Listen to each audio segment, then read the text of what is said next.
جنگ قادسیہ کا واقعہ ہے کہ حضرت سعد بن ابی وقاص رضی اللہ تعالی عنہ حالت جنگ کے حالات امیر المومنین کو لکھ کر بھیجتے ہیں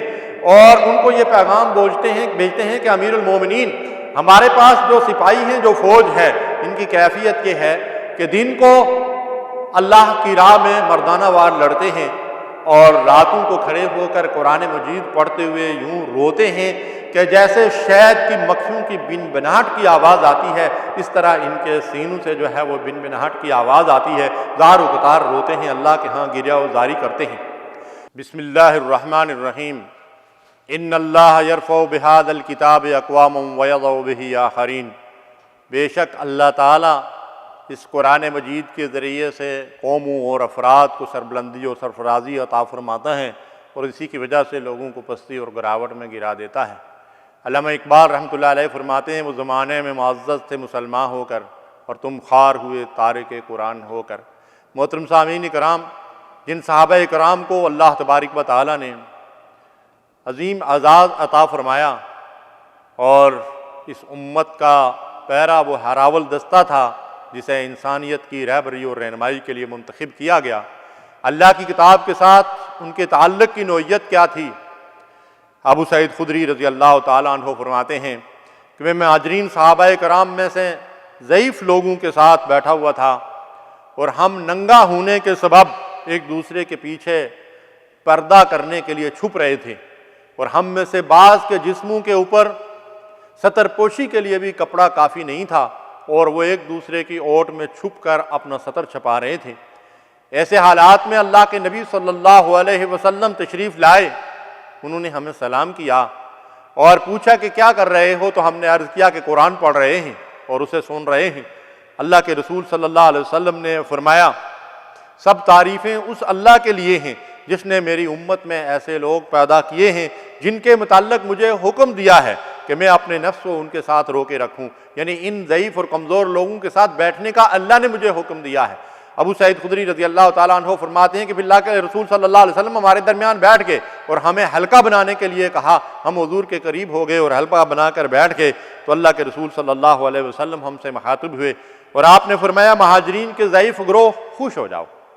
کون خوشخبری دے رہا ہے؟ اللہ کے رسول صلی اللہ علیہ وسلم۔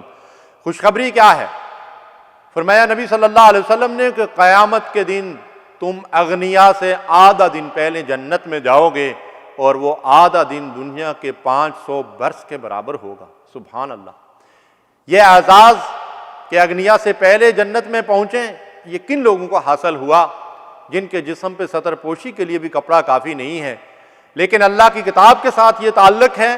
کہ اس حال میں بھی ایک دوسرے کی اوٹ میں ستر چھپا رہے ہیں اور قرآن مجید پڑھ رہے ہیں اور پڑھا رہے ہیں اور سن رہے ہیں اور سنا رہے ہیں۔ اور اللہ کے رسول صلی اللہ علیہ وسلم کو اللہ حکم دیتا ہے کہ ان کمزور اور ضعیف اور نادار لوگوں کے درمیان جا کر بیٹھیں۔ اللہ کے رسول صلی اللہ علیہ وسلم نے ان کو یہ بشارت دی۔ محترم سامعین کرام، اس اللہ کی کتاب کے ساتھ صحابہ کرام کا تعلق کس نوعیت کا تھا؟ عمر فاروق رضی اللہ تعالی عنہ جو بڑے بہادر اور جری شخص تھے، روایات سے پتہ چلتا ہے کہ بڑے سخت دل کے مالک تھے، لیکن جب اللہ کی کتاب پڑھتے تھے تو ہچکیاں لے لے کر روتے تھے۔ روایات میں آتا ہے کہ جب مسجد نبوی میں امامت فرماتے تھے تو اس قدر قرآن مجید کی تلاوت کرتے ہوئے روتے تھے کہ ان کی آواز بند ہو جاتی تھی، ہچکی بند جاتی تھی اور وہ رک جاتے تھے قرآن مجید سناتے ہوئے، اس قدر زار و قطار رویا کرتے تھے۔ حضرت ابوبکر صدیق رضی اللہ تعالیٰ عنہ کے بارے میں روایات میں آتا ہے کہ حضرت عائشہ رضی اللہ عنہا فرماتی ہیں کہ انہوں نے اپنے مکان کے ساتھ ہی ایک کھلی جگہ میں چھوٹی سی جگہ مسجد کے طور پر بنائی ہوئی تھی اور وہاں وہ قرآن مجید کی تلاوت کیا کرتے تھے اور خوب رویا کرتے تھے۔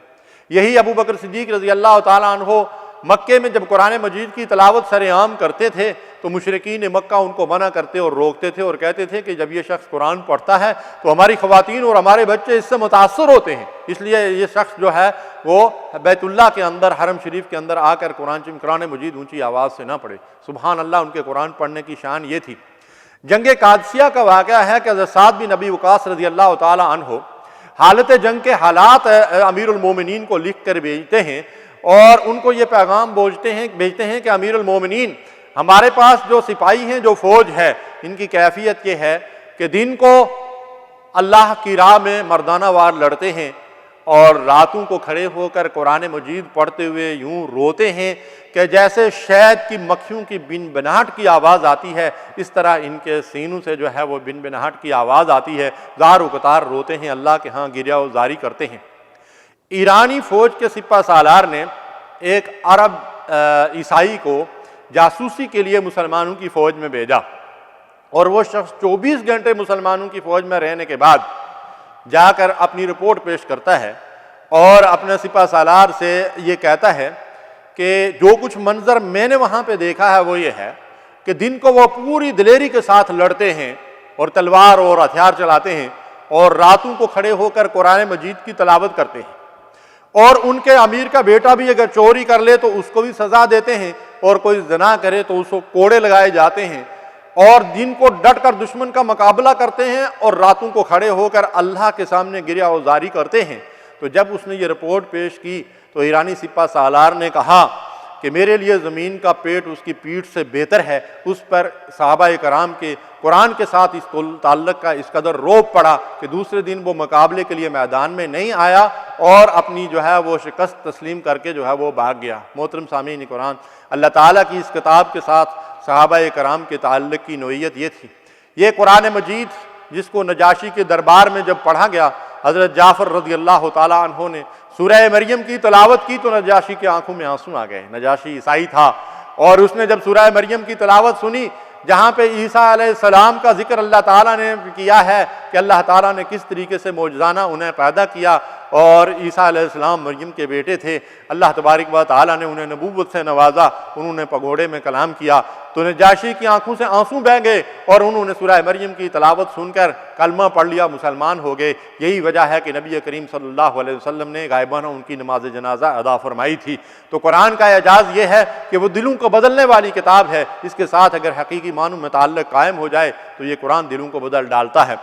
فضیل بن عیاض رحمۃ اللہ علیہ ایک معروف ڈاکو تھے۔ جب وہ ایک گھر کے اوپر نقب لگانے کے لیے بیٹھے ہوئے تھے اور انتظار میں تھے کہ گھر کے اندر جو شخص چراغ جلا کر اس کی مدھم روشنی میں قرآن مجید کی تلاوت کر رہا ہے وہ چراغ بجھا لے تو گھر کے اندر ڈاکہ ڈالا جائے، جب وہ انہوں نے سورہ حدید کی آیت مبارکہ پڑھی، الم یعن للذین آمنوا ان تخشع قلوبہم لذکر اللہ وما نزل من الحق، کیا لوگوں کے لیے ابھی بھی وہ وقت نہیں آیا کہ اللہ کے ذکر سے، اللہ کے تذکرے سے، قرآن کی آیات کے سننے سے ان کے دل پگھل جائیں؟ تو حضرت فضیل بن عیاض رحمۃ اللہ علیہ نے چیخ ماری اور سچی توبہ کی، وہاں سے اترے اور توبہ کر کے جو لوٹا ہوا مال تھا اس کو واپس کیا۔ اس کے بعد اللہ تبارک و تعالیٰ کی راہ میں لگ گئے، قرآن مجید کو پڑھنا، سمجھنا، سیکھنا، سکھانا زندگی کا مشن بن گیا، اور آج وہ فضیل بن عیاض مسلمانوں کے امام اور رہبر اور رہنما ہیں۔ محترم سامعین کرام، یہ قرآن مجید دلوں کو بدلنے والی کتاب ہے، بس ضرورت اس بات کی ہے کہ اس کو سمجھ کر پڑھا جائے۔ اللہ تعالی ہمیں بھی عمل کی توفیق دے۔ وصلی اللہ علی نبینا محمد۔ اللہم صلی علی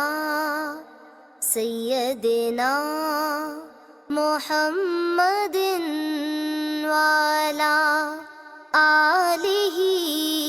وصحبہ